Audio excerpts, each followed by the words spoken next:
अब आउने केही हप्तामा अझै मिड रेन्ज सेगमेन्टमा पाउने फोनहरूको प्राइस चाहिँ बढ्नेवाला छ। सो यदि तपाईँहरू चाहिँ नेपाली मार्केटमा एउटा मिड रेन्ज स्मार्टफोन किन्नु सोचिराख्नु भएको छ भने यो टाइम चाहिँ तपाईँहरूको लागि एकदमै राम्रो टाइम हो। अब फोन किन्ने त सोच्नुभयो, तर कुन फोन किन्ने भनेर यदि कन्फ्युजनमा हुनुहुन्छ भने आजको यो भिडियोमा चाहिँ मैले तपाईँहरूलाई 3टा यस्तो स्मार्टफोनहरूको बारेमा भन्न गइरहेको छु जसलाई चाहिँ तपाईँले नेपाली मार्केटमा मात्र 60,000 मा किन्न सक्नुहुन्छ र त्यसमा चाहिँ तपाईँले एकदमै राम्रो खालको क्यामेरा क्वालिटी, राम्रो गेमिङ परफर्मेन्स, ब्याट्री लाइफ, डिस्प्लेको क्वालिटी, सफ्टवेयर एक्सपिरियन्स, एकदमै राम्रो खालको लङ टर्म भ्यालु पनि पाउन सक्नुहुन्छ। तो यदि तपाईँहरू चाहिँ नेपाली मार्केटमा मात्र 60,000 मा एउटा दामी खालको स्मार्टफोन किन्ने सोचिराख्नु भएको छ भने आजको यो भिडियोलाई लास्टसम्म हेर्नु होला।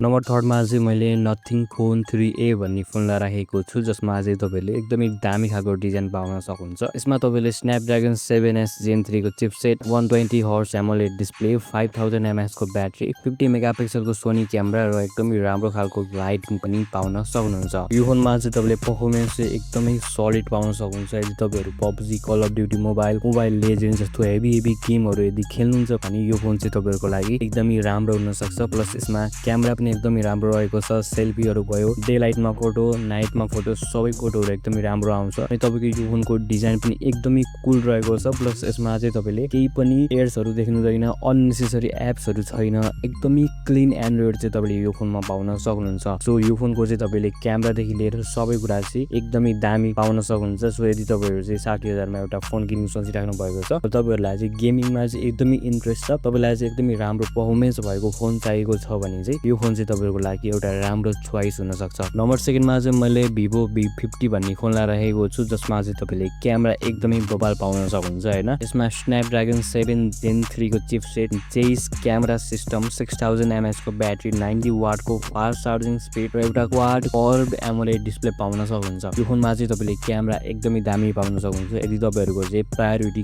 क्यामेरा हो भने चाहिँ यो फोन एकदमै दामी हुन सक्छ। प्लस यसको ब्याट्रीदेखि लिएर सबै कुरा पनि एकदमै राम्रो रहेको छ। सो यदि तपाईलाई चाहिँ फोटो खिच्न एकदमै मन पर्छ भने चाहिँ यो फोन चाहिँ तपाईहरुको लागि एकदमै राम्रो हुन सक्छ। प्लस यसको डिजाइन पनि एकदमै राम्रो रहेको छ, एकदमै प्रिमियम खालको डिजाइन तपाईले यो फोनमा पाउन सक्नुहुन्छ। अनि ब्याट्री भयो, डिस्प्ले भयो, अरु कुरा सबै कुरा एकदमै राम्रो छ, तर यसको क्यामेरा चाहिँ एकदमै बबाल रहेको छ। सो यदि तपाईहरुलाई चाहिँ फोटोजहरु, टिकटकहरु, रिल्सहरु, फेसबुकमा फोटोजहरु हाल्न मन लाग्छ, यदि तपाईहरु कन्टेन्ट क्रिएटर हो भने चाहिँ तपाईहरुको लागि यो फोन चाहिँ एकदमै राम्रो हुन सक्छ, यदि तपाईको मेन प्रायोरिटी चाहिँ क्यामेरा हो भने। नम्बर 1 मा चाहिँ मैले पोको F7 भन्ने फोनलाई राखेको छु, जसमा चाहिँ तपाईले स्न्यापड्रागन 8S Gen 4 को चिपसेट, 120 हर्ट्ज 1.5 के एमोलेड डिस्प्ले, म्यासिभ 6500 mAh को ब्याट्री, 90 वाट को चार्जिङ, IP68 को रेटिङ पाउन सक्नुहुन्छ। यो फोनमा तपाईले एकदमै राम्रो खालको चिपसेट, एकदमै हाई क्वालिटीको डिस्प्ले, एकदमै स्मुथ डिस्प्ले, एकदमै म्यासिभ ब्याट्री, एकदमै राम्रो खालको चार्जिङ स्पिड र एकदमै राम्रो खालको ड्युरेबिलिटी पाउन सक्नुहुन्छ। यो फोन चाहिँ तपाईको चाहिँ एकदमै बेस्ट ओभरअल फोन रहेको छ। यसमा तपाईले सबै कुरा एकदमै राम्रो पाउन सक्नुहुन्छ। पर्फर्मेन्स एकदमै फास्ट छ,